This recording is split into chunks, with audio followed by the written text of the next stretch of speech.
rules or regulations in terms of the ratios that are needed to maximize your funding through different places. So one of them is your K3 ratio. So you need to have at least for your kindergarten, first, second, and third grade, you need to have a 17-to-1 student to teacher ratio to maximize your funding.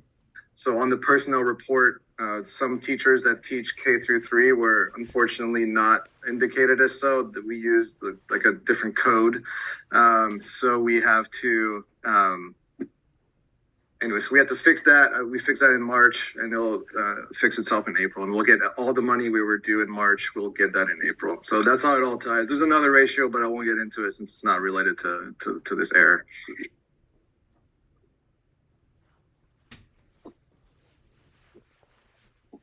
Okay. Perfect. And then another question I had is why the classroom supplies are so high. Like I understand the legal stuff, the contracted stuff, I'm trying to think of so under the material variances, it's the last thing listed. Why was it so high compared to what we had budgeted for? It's a question for management. We can't answer that unless, unfortunately, management is not on this call, I don't think. So no one can really answer that, unfortunately.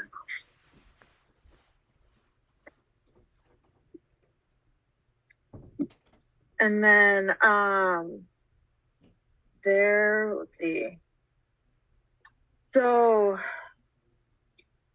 when it says the actual and approaching and the 10K and 10%, what exactly is that speaking to? So is that where we're wanting to be, and then the numbers next to, say, like legal and stuff, we want to be at 10K, but we're at 16 instead. We want it at 10%, but we're at 210 instead, or no, how exactly is that?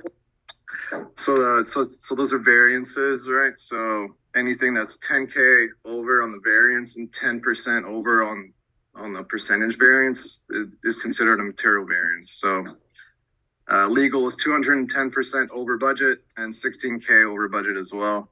Contracted services are $10,000 over budget, which is 297% over budget, et cetera, et cetera.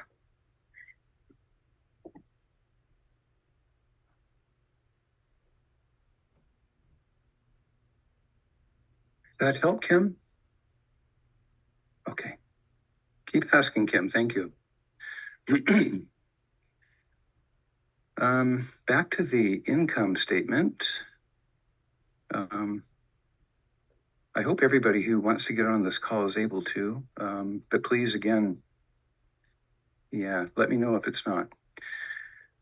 In revenue, we have a $51,000 grant here, and if I remember correctly, this is a charter startup grant that we would normally have received in July or so, but because of our fiscal pressure, we asked for it early. And general apportionment, yes, we see that's way down in March compared to February. We expect to see it jump back up in April. And then I believe, again, May and June are low months. Nothing else jumps out here as a material variance being 10% and $10,000 above or below budget. Any questions on revenue? We're going to shortly look at actual and budget as well, budget and forecast.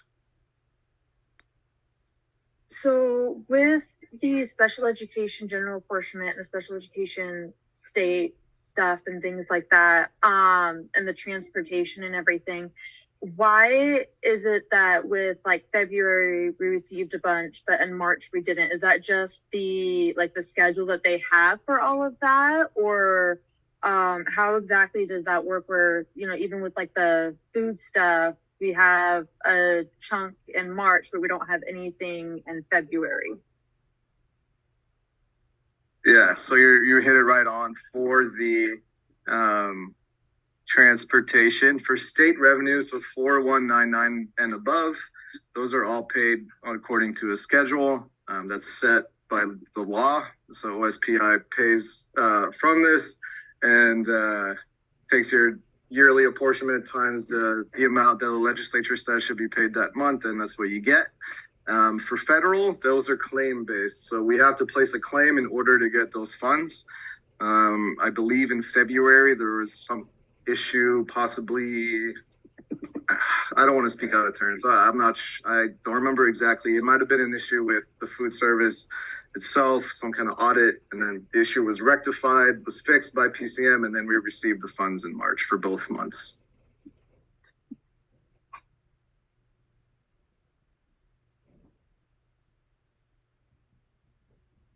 So would that go for the same for like the SPED stuff and the Title I stuff? I guess I'm just trying to figure out how, with having such a large apportionment in 1 month and something as little as, you know, with that discrepancy, well, not discrepancy, but with the difference with the 10,000 and then the 2,400, how is it supposed to have, like, with some months having that carry over to the other months, or how is that supposed to go and make it so that the school can afford the Title I stuff, the SPED and all that SPED stuff and everything, if there's not that, I guess, equal apportionment for those months?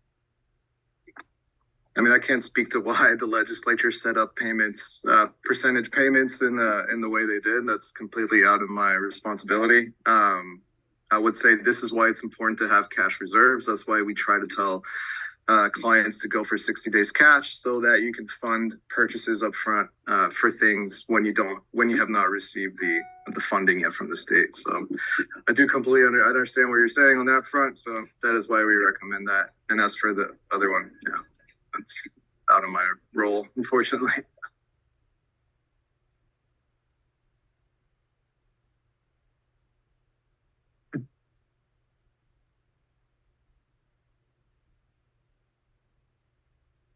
Okay, any other questions on revenue?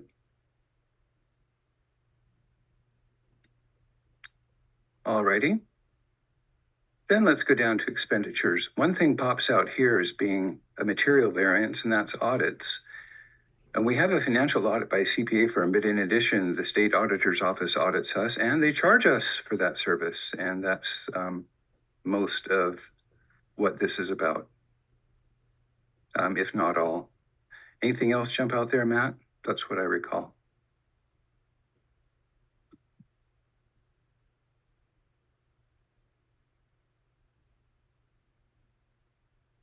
Okay. Then a few more profit and loss items here. Nothing jumps out as a material difference.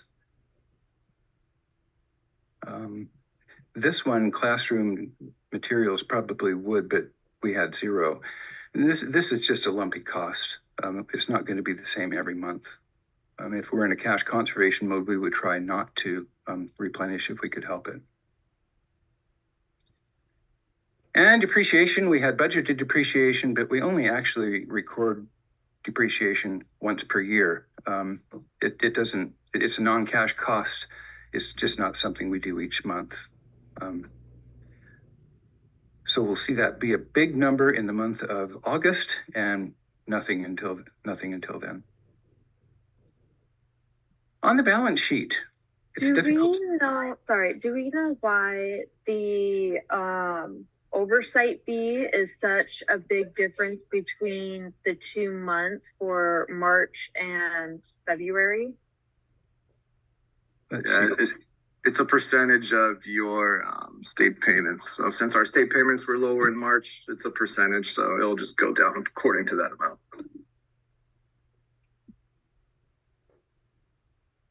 That makes sense, Kim?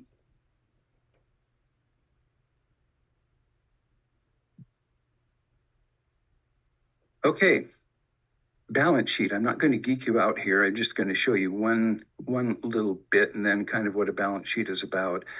Facilities in progress, we've been building out classrooms. I believe we stopped that due to our cash situation, but that's why that increased. And we'll see that as a use of cash also.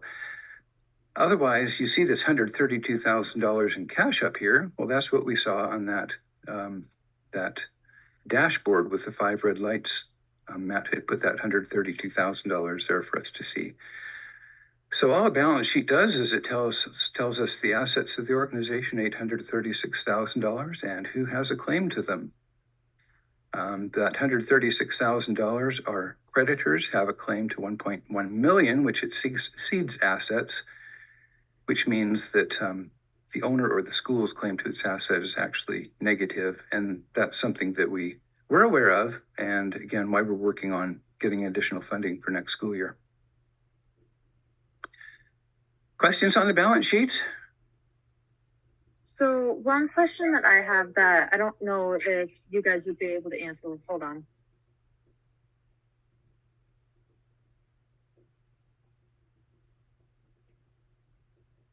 Sorry about that. So one question I have is, what is the savings account for that it says that the school has? Oh, right up here, this 1095. I don't have the answer to that. Does anybody else?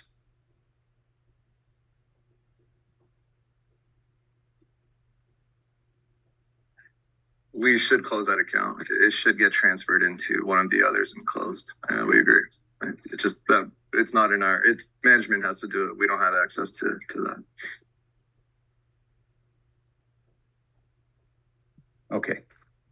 Good question, Kim. That's probably a extraneous line, whatever that word is. Now we'll go into budget versus actual and forecast. So I'll go right to the bottom of this for just a moment, this schedule, but right down here, this 2855, that is the original 2023-24 budget that we submitted to the commission in July of last year, 2023. And that stays there. And if we get into a situation where we may exceed that, then we need to notify the commission. In addition, we created a revised budget that recognized our decreased enrollment and other changes that we've made. So this is a budget revision. Again, 2855 original budget, 2525 revised budget. Then over here, this other line I've highlighted, 2596, is forecast, and that's where Jewel Growth Partners does this for us. They take year-to-date actual, which would be the 7 months through March, and combine it with the 5 months remaining in the year with some modifications if they feel appropriate. So that's why we have these 3 values. And Matt and or Katie have made some comments here. Local support, we anticipated about $100,000 for the year. I think maybe not quite that much. I'm not too good at annualizing in my head, but our local support has been less than that. And we just haven't gotten the local donations that we anticipated. Now, in April, we have had a t-shirt fundraiser and a couple of private donations, but it's not going to be in the tens of thousands, most likely. Otherwise, total loss of enrollment, $400,000 hit to revenue. However, the levy equalization will offset that partly by $140,000, which I don't remember when that comes in. Is it in the summer, Matt? It'll actually come in at the end of this month with this month's apportionment. Oh, okay. Very good. Thank you. Well, that's good news. Federal revenue may not spend the full CSP grant. The CSP is charter school program. I think it was a program by the federal government to found charter schools. It started out at $1.5 million, and then we're able to utilize that for eligible costs in future years. We have some balance. We may not be able to utilize all of it, although we have people working on that right now. How can we make that work for us and utilize all of it and ease our cash crunch a little bit? It would be helpful, not decisive, but helpful. And then this $50,000 WA charters grant also, I think Matt spoke about. Salaries, yes, we've had to painfully reduce salaries, $140,000 plus about half that amount in payroll taxes and benefits as a result of our loss in enrollment. Down here, there are many, many different kinds of changes. nothing really big jumps out. As in many projects, construction projects, for example, we do earn a contingency as we go. I don't remember the percent, but we have fully utilized that by having lower enrollment. So again, 58% of the school year is elapsed. I think that's 7/12, 7 months out of 12. And the school year is 72% elapsed. We have June, or is it July and August?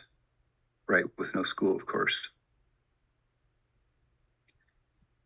And off the balance sheet, this is not an expense, but it's a cash cost, and that's paying principal on the bridge loan. We have deferred interest in order to conserve cash.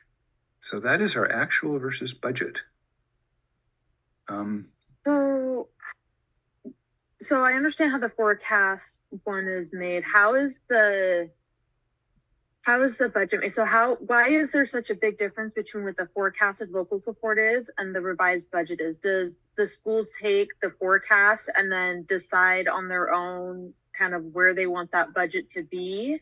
Or like how do they go from that? Because I noticed that there's also some other kind of larger discrepancies with like the state revenue special purpose and things like that. So how does it go from the forecast to the budget itself? So the budget was passed, the revised budget was passed, I think in February or March. So I guess forecasts have just changed since then. The special purpose would be the levy equalization. It wasn't passed at the time. So does the board take the forecast and then either add or take away things here and there where they think that like they may need it, or adjust from there? Or how does the budget itself come to be from the forecast? So does the budget, or does the board take the forecast and adjust it from there? They are allowed to, yes. In the last, I'm trying to remember, at the revised, I mean, it's only a couple months ago. I don't think the forecasts were touched much once when the budget was approved.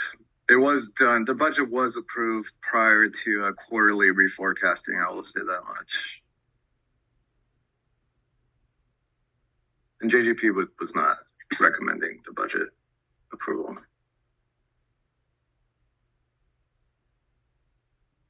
And then with the actual, is that just where, like, what we recording spent or in what progress we've gotten so far, or is that what we expect it to be at? Actual or what has actually occurred up to and through March 31st. So what's actually been received, what's actually been spent, with some accrual done as well.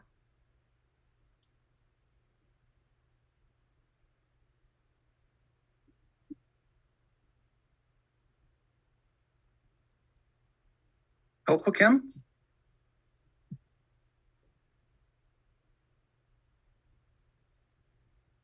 Okay.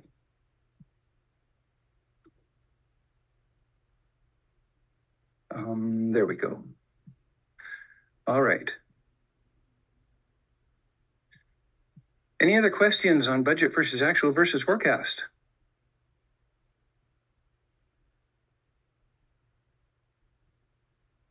Okay. Now, the board certification statements, we don't need to spend too much time on this. I do have a version, thank you, Matt, which has the other board members filled in, and those are, in addition to Robin, Chris, and me, our 3 new board members, Bev, and our 3 new board members that we elected last week. They will be on here as well. But these certifications will be part of the next board meeting, which is on the 18th.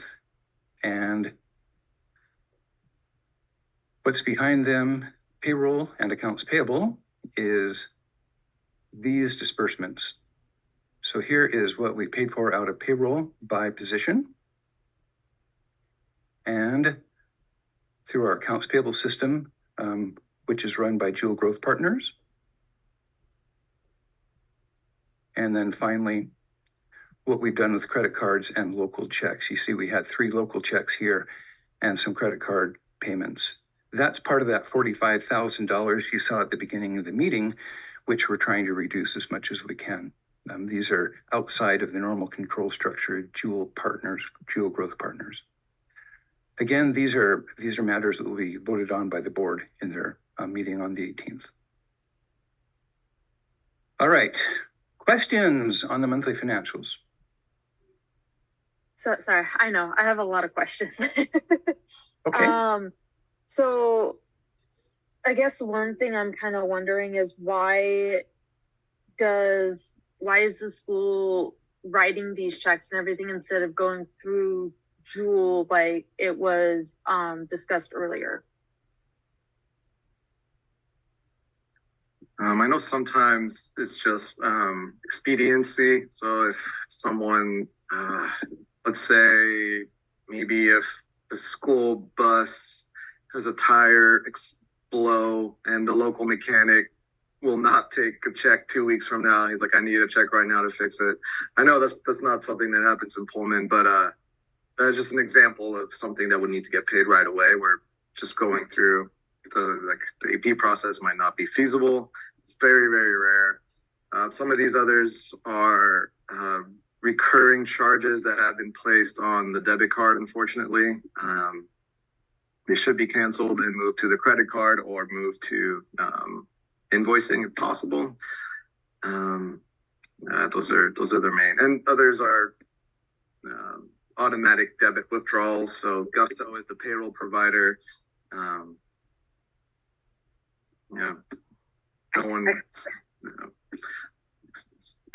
think the 3 above, where it says Gusto, I think they're probably refunds on school lunch accounts from families that withdrew. And so I think the school just wanted to make sure when the families were contacting the school that they just received payment, a refund as soon as possible.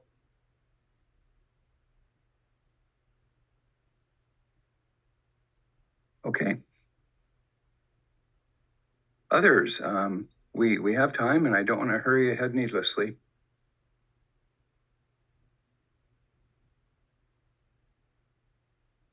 Okay. We're going to move on then. We will move on. Let me check the agenda. Oh, I don't need to check the agenda. The next thing on our agenda is to take a look at the 5-year forecast. We don't need to vote on the monthly financials as a finance committee. We need to recommend such to the board in its meeting on Thursday. Next, 5-year forecast. And you've heard we need about $550,000 in our next school year, 24-25. And Alan, yes? I'm sorry to interrupt.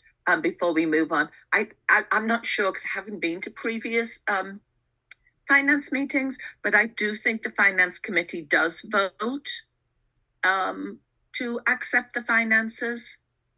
I don't know. Do you usually vote, Matt? Just because we got that note that they didn't vote in February because Aubrey was the only member of the finance committee there. I know the committee used to vote on them. I don't believe it's a requirement though. So if you want to stop that practice, I think it's okay. Okay, thank you. I'm open either way. But yeah, we had a meeting Friday, I think it was, Matt, Katie, Bill, and me, and yes, we discussed that. It's not a requirement, Bev. If you believe it's a best practice, or if anybody else does, then please feel free to say so. No, but I just think maybe at the board meeting, just to make that change known, so that the other members who are there know that it's not a requirement and it's maybe just going to be a recommendation from the finance committee, but it's not a vote. They haven't voted. The board itself will vote on Thursday. Okay. Thank you, Bev. Thank you very much. Now, the 5-year forecast, this model is still in motion. It's a wonderfully extensive and detailed model that Jewel Growth Partners operates. I believe the model is the model in use by the commission. Is that right, Matt? And Yeah. Jewel Growth Partners operates it oh so well. What I've done is extracted some highlights from it, but I don't have hard numbers here because they're still, like I said, they're still in motion. But you can see the point of the squeeze right here. Matt mentioned in the opening slide, we had about $550,000 that we needed to find for 24-25. And well, here it is in a snapshot. There are a lot of reasons for that, but in 23-24 versus 24-25 per student, we're down about $5,000 in revenue with 80 students, 80, 90, 100 students. Well, you can see that adds up to about that very amount. And the reason is we had to watch charter grant. Our enrollment has gone down, and other things have gone down somewhat. But the biggest thing is the loss of this funding back here and loss of enrollment. Had our enrollment gone to 136 as we had budgeted, this curve would look very, very different, of course, but it didn't. So we're at 86 today. I note here that in the 25-26 school year, if I got that right, yeah, 25-26 school year, we plan to add a 9th grade, which opens up a significant new source of state funding. So once we get that planed out, then we should reach sustainability. Okay, that's how our revenue looks. The substantial part of it is state apportionment funding. Federal funding, they don't fund by grade. And I think most of their funding is special purpose. Well, that's the green up here, federal. Okay. State special purpose, things like special education. And then this purple up here, which is very small, is local fundraising sources primarily. And maybe we'll see that grow, but as a proportion of overall revenue, maybe not. As our student base grows, apportionment will grow, and therefore the percentage of private funding may actually decrease, although in absolute terms be bigger. I hope I didn't just confuse you all. And then in the 5-year forecast, total cash costs track as we see here. The blue line, personnel and benefits, we've seen that go down in 1 year, and that's painful. That's in response to our loss of enrollment and our cash crunch. Other major areas of cost, contractors, facilities, transportation, not too much different. The big change in 24-25 is personnel, and we'll see that come up assuming that we get a go-ahead for the next school year. We'll see that go up in 25-26 and thereafter. Personnel and benefits. That's a lot there. I have the student count here, 89. That is erroneous. It sounds like it should be 86 at this point. At the year end next year, 24-25, 108. Recall that the budget had, I don't remember how many for the next school year, 23 or 24-25, but the board did not feel comfortable estimating that high in enrollment, so we turned it down to 108. And then we see some stepwise increases after that, which many charter schools do. That would not be unusual for us to attain that kind of growth. We need to get through the next school year. Add that 9th grade, and then we'll be in much better shape. But questions on that?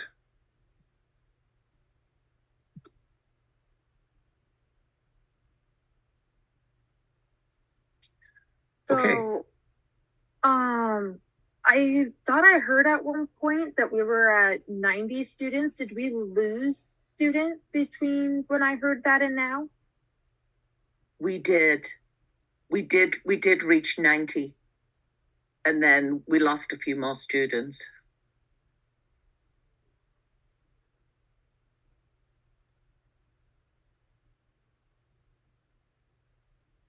Okay. Questions? Okay, let me go back to the agenda then.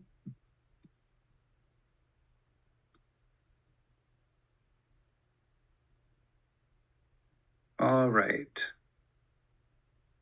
We've been through the we've been through the March financials. We've been through the 5-year forecast. Again, are there any questions so far? We're about to move into closing items. Okay, we need to establish recurring finance committee meeting times. The time that we had for this month, April 15th, is 3 days before the board meeting, which allows time for the financials to be packaged along with everything else that goes into the board package. However, this month we had our books closed on Friday by Jewel Growth Partners. Jewel Growth Partners needs 9 days to close the books, and board meetings are on the third Thursday of each month. Once in a while, we're going to get squeezed between those. Next month in May, I think if we have the board meeting finance committee meeting 2 days before the board meeting, then we'll have 1 day to review the financials, the Jewel Growth Partners. It will be tight. We can do it. But my recommendation is that we hold the finance committee 3 working days before the board meeting, unless we have a time where there's a crunch with closing as there is in May. Does that work for everybody? Okay. Then we'll change that. I think I scheduled the May finance committee meeting, as I suggested, so I can go ahead and schedule future months in the same way. 3 days before the regular board meeting, unless that's too soon for Jewel Growth Partners to be able to close the books, then we'll delay it a day or two. All right. Now, again, Robert's Rules of Order suggest we take a vote to adjourn. It's probably not required, but would anybody move to adjourn? Oh, no. Before I do that, I see a question on somebody's face. Yes, I just really comments before we adjourn. I thought that slide with the visuals for the 5-year is really like easy for like a non-finance person to just see in one snapshot. And so I was just going to make a recommendation that we include that slide in the board packet, or anything like visuals, I think would really help us at the board meetings, just understand. And the other thing I was going to say is thank you. I as a person first attending the finance committee, I just wanted to thank you for the way that you explained everything and left time for questions. It was, I just found it really helpful. So thank you. Well, thank you, Bev. Yeah, and that layperson's approach to financials is something that's very important. And I urge all of you, if I geek out, if I start to say things that make no sense to you, then tell me that doesn't make sense to me. That will help me. It will help all of us. And thank you again, Bev. Okay. A motion to adjourn?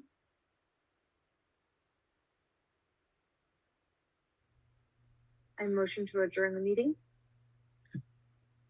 Second? I second. It has been moved and seconded that we adjourn. All in favor? Aye. Aye. Aye. Okay. And before we part for the night, my deep and sincere apologies. Finance committee meetings have not been recorded historically.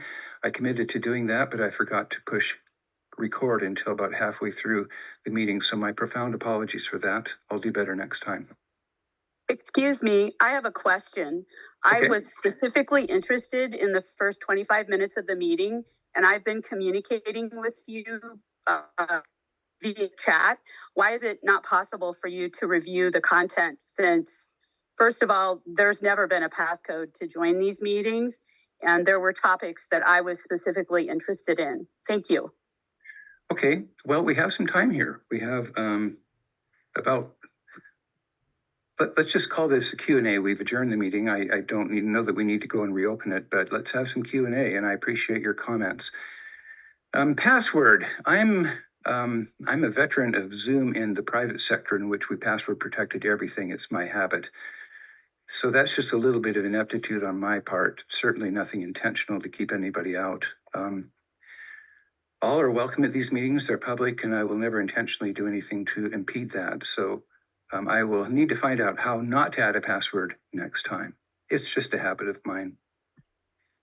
As for the recording, the first 25 minutes of the meeting, let's see. The first 10 or 15 or so, we went through introductions, and I'd be happy to recap any of those for you.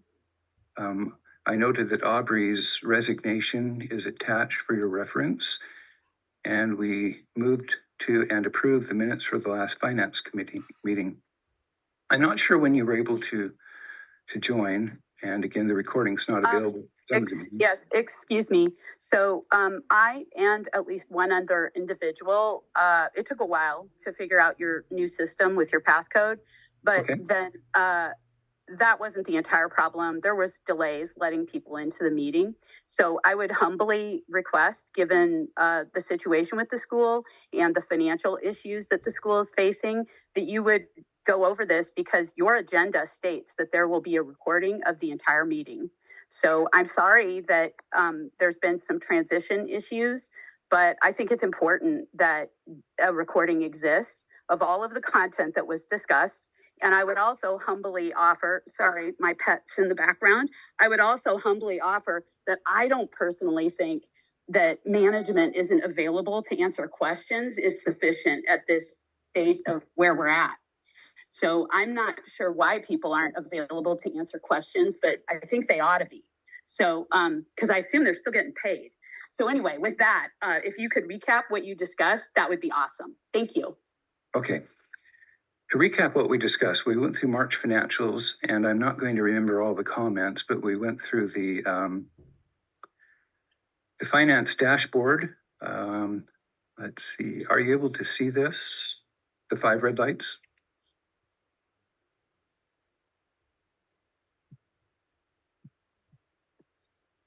I'm not sure if you can, so let me stop and I'll share that. I responded via chat, but yes, I can see it. Oh, okay. Sorry, I just stopped sharing my screen a little bit too soon. There we go. Okay. And the reasons why they're negative, lower student count. We budgeted 136. We came well under that at 86. So the major effect of that is a loss of revenue from state apportionment. And we discussed public revenue as a percent of overall budget. That's low again because the enrollment revenue is lower by about $400,000. Again, because our enrollment is less than we expected it to. Private revenue received, this is private grants and fundraisers as a percent of overall budget is higher. And one of our people, Kim, asked, why is that a red light? It's a good question. It's a little counterintuitive. What I need to do is figure out how to phrase this in a little bit more of an understandable way, a much more understandable way than it is now. We discussed expenditures to date were 58% through the school year, and we spent 68% of our annual budget. However, we have made cuts to ensure payroll can be made. Some of the 68%, I didn't explain this earlier, so it's a good thing you asked now, is because teachers who are normally paid who defer some of their pay during the summer were paid earlier when they left. So that caused our personnel cost to be temporarily higher. And then we discussed cash on hand, currently $132,000 at the end of March, which is an 18-day supply of cash. However, the covenant with the Charter Commission is that we be at 60 days cash, starting with our third year of operation, which we're in. Years 1 and 2 are 30 days. So we're well off of the covenant with the Charter Commission, and that's one of the major issues of their concern. Down here, we talked about missing documentation, current fiscal year count. So far this year, or 7 months of this year, we've had $45,000, which have not been dispersed by Jewel Growth Partners, our strategic partners and keeper of our books of record. These are payments that are made by local checks dispersed in the Pullman office, by management, as well as by credit card. And $45,000 is a level that the board would like to see go way down. We've got our internal controls structured around Jewel Growth Partners managing our disbursements. So if we make disbursements out of the local office, that's an exception, and the fewer exceptions, the better. Questions so far? Could you, yes. So who authorized, where in the policies does it authorize someone to make local expenditures? I can't, I don't know the answer. I can answer you. I don't have it handy about where in the policy it says that. But it's pretty typical for an organization to have, anything from a local checkbook to a petty cash fund or a purchase card. And those are the kinds of things that would be dispersed right out of here. The Dual Growth Partners makes 1 or 2 accounts payable runs per month in which they pay all of our suppliers. And sometimes we need something, we just need to run down to Target and get some supplies or something. And that's part of that $45,000 you're seeing. Again, we'd like to see that be way, way smaller. How big would you like it to be? Well, what would you say would be customary? Customary. I don't have the experience with this organization. Zero optimally. I don't think that's realistic. But just a very few $1,000s. I'm not aware of a public school having a petty cash fund that would justify $45,000 worth of expenditures. No, I agree with you as to $45,000. A much smaller amount would be reasonable. A way smaller amount. I know you're new, and I appreciate your service, but here is my question. Because again, I'm not new to these meetings. I've been attending them for more than a year and trying to ask questions. Why is it that no one did anything about this? Because this was known. I just don't have the history to answer your question. I'm sorry. I see that we have a number that troubles me, $45,000, and I am resolved to decrease it. But as to the reason for it being there in the past, I don't have an answer. Again, it's something I can find out, but I don't have it today. I can give context if that's helpful, or I can just let it go and I can respond later. I think context would be amazing. Yeah, go ahead. I mean, the head of school has been on leave twice, which has impacted their ability to provide that documentation. That's the only context I have, at least. Okay. Excuse me. I've been watching these meetings for a long time.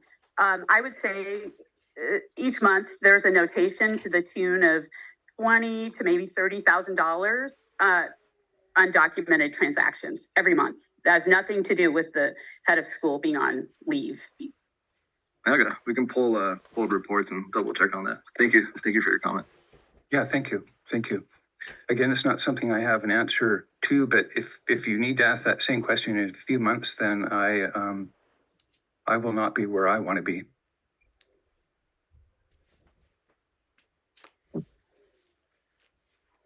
Okay. Let's see, why am I not able to scroll down? I'm not sure at what point you were able to join the meeting.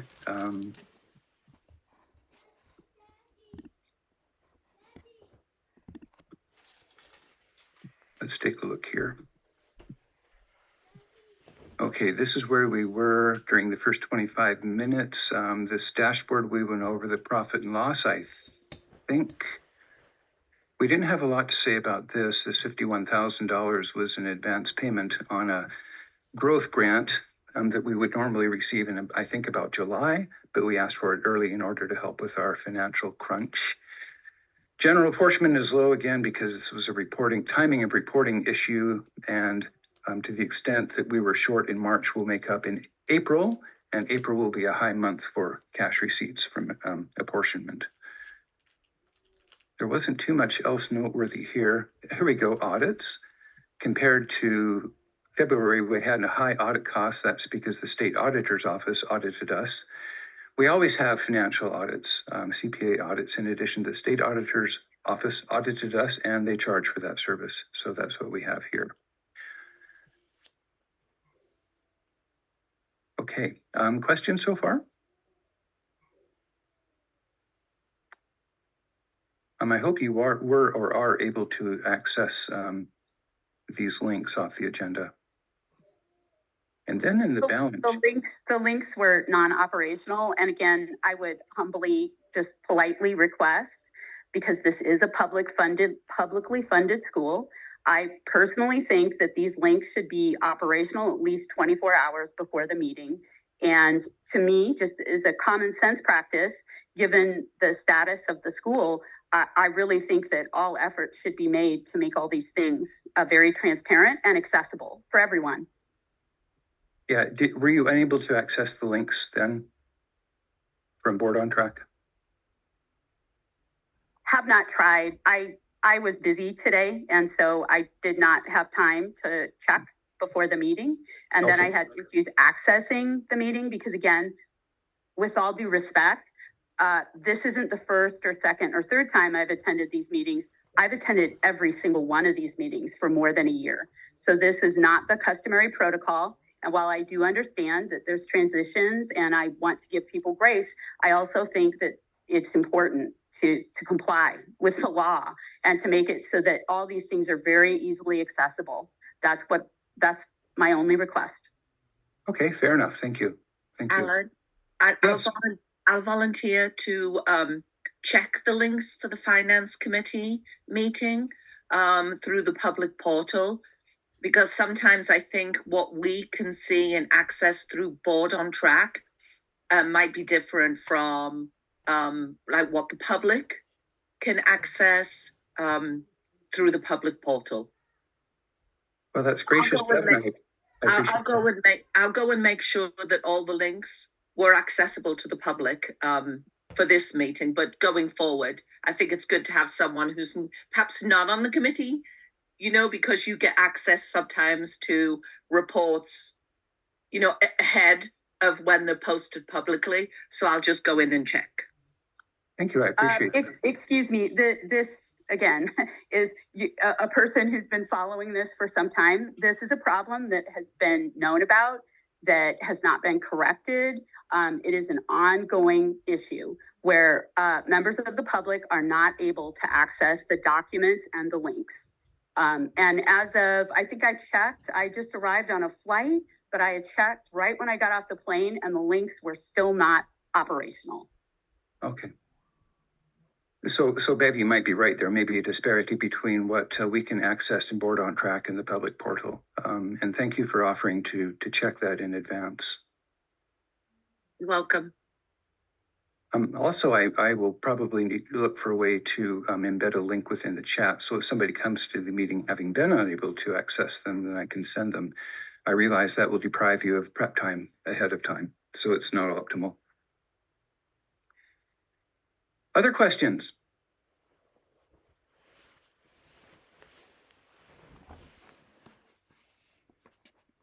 Okay. Can I ask a question about the construction costs?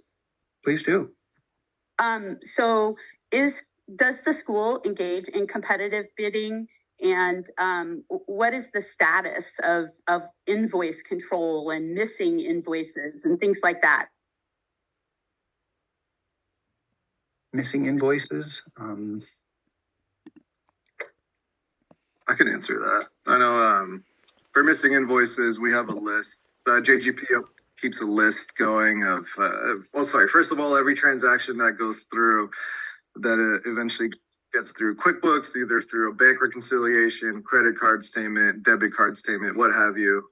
If we don't have documentation, it gets a tag on it every month, every time, probably monthly, we update the list that's shared with management. So they have a list of all the transactions for which JGP does not have documentation. So they're able to provide that documentation when they're able to. Construction has been funded with private funds, so there's no need for competitive bidding. That I understand at this point in time. Oh, could you please clarify that? Why is there no need for competitive bidding? With private funds, I believe the restrictions are just not there. But I can't speak with definite. So hypothetically, if a member of the board or the head of the school wanted to divert money to their own business, that would be just fine because it's paid for with private money. Is that what you're saying? No, that is not what I'm saying, and that is not correct. There are conflict of interest forms that are dealt with and whatnot. That would not be an acceptable diversion of funds. Does the head of school fill out a conflict of interest form? Actually, that's a good point. I don't know about that. I know board members do. And I know we have had competitive bidding for construction. Oh, gosh, I don't think that's the case. I've requested all the competitive bidding and I was told there was none. I also was told there was no conflict of interest form for the head of school.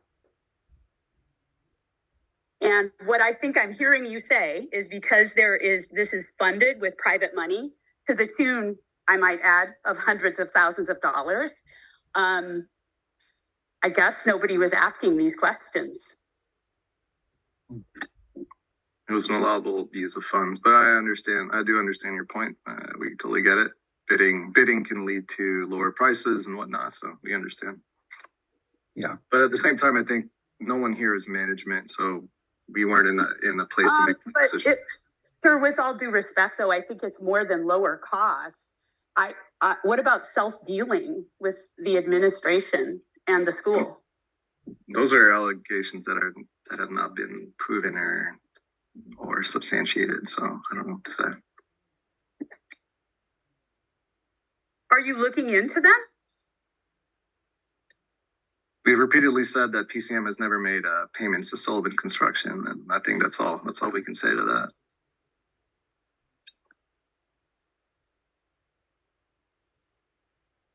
Yeah, I don't have any further insight on that at this point either, but my antennas are up for integrity in purchasing.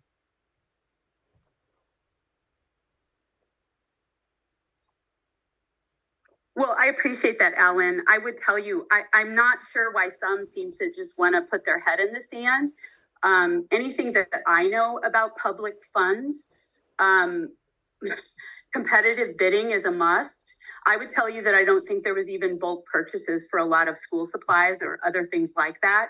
I'm really at a loss to understand how this has occurred and why so many people seem to have just turned a blind eye to it. So if you're open to looking into it, I think that would be wonderful. Yeah, I'm not sure what to look into, but I will if I can.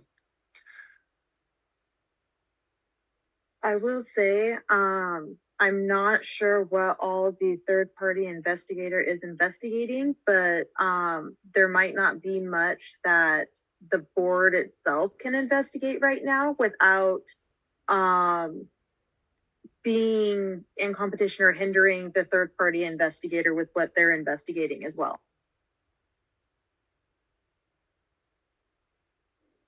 Yeah, and that's I'm not a lawyer, but this doesn't make any sense to me. There are people still on this board who authorized these transactions and other financial partners that did as well. So I'm not really sure I understand. And in a school that has such significant financial issues and has for a long time, I'm at a total loss to understand much of this. And as I say, I have been asking questions about finance for over a year.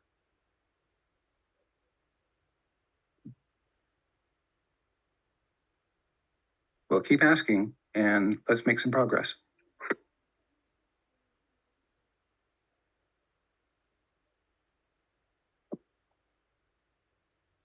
Okay, thank you again for joining. Like I told you in a message, you have a lot of valuable viewpoints, and I value them. I appreciate them. We have come to the end of our time. The meeting has adjourned, but I think we'll draw to a close, and I will make every effort next time to make sure that the attachments are present well ahead of time and tested. And the meeting is recorded from the very beginning, and I appreciate your comments. Thank you. I really appreciate it. I appreciate you and everybody else who's on this. Thank you much. Good night, all. Thank you. Good night. Thank you. Good night. Good night.